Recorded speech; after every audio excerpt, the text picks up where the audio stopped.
السلام علیکم ورحمۃ اللہ وبرکاتہ۔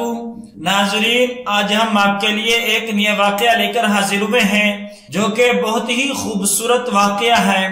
یہ واقعہ تقدیر اور نصیب، تحریر نمبر 1129۔ حضرت سلیمان علیہ السلام کے دربار میں ایک آدمی لرزا ترسا حاضر ہوا، مارے ہیبت کے اس کے منہ سے آواز نہیں نکل رہی تھی، چہرہ دھلے ہوئے کپڑے کی طرح سفید ہو گیا تھا۔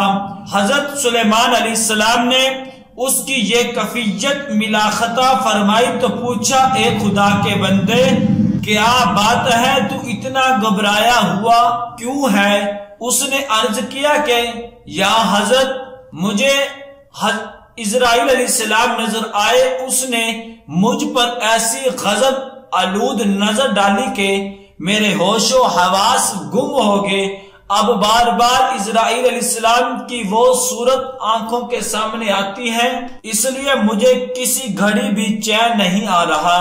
اس نے التجا کی کہ آپ ہوا کو حکم دے کہ وہ مجھے یہاں سے ہزاروں میل دور ملک ہندوستان میں چھوڑ آئے، ممکن ہے اس تدبیر سے میرا خوف کچھ دور ہو جائے۔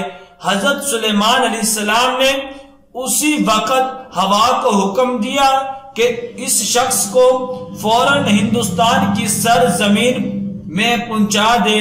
جو نہیں اس شخص نے قدم زمین پر رکھا، وہاں حضرت اسرائیل علیہ السلام کو منتظر پایا۔ آپ نے اللہ کے حکم سے اس کی روح قبض کر لی۔ دوسرے دن حضرت سلیمان علیہ السلام نے وقت ملاقات حضرت اسرائیل علیہ السلام سے دریافت کیا، آپ نے ایک آدمی کو اس طرح غور سے کیوں دیکھا تھا؟ کیا تمہارا ارادہ اس کی روح قبض کرنا تھا یا پھر اس بیچارے غریب الوطنی سے لاوارث کرنا تھا؟ اسرائیل علیہ السلام نے جواب دیا کہ میں نے جب اس شخص کو یہاں دیکھا تو حیران ہوا کہ کیونکہ اس شخص کی روح مجھے ہندوستان میں قبض کرنے کا حکم دیا گیا تھا اور یہ شخص ہزاروں میل دور یہاں موجود ہے۔ حکم الہی سے میں ہندوستان پہنچا اور اس کو وہاں موجود پایا۔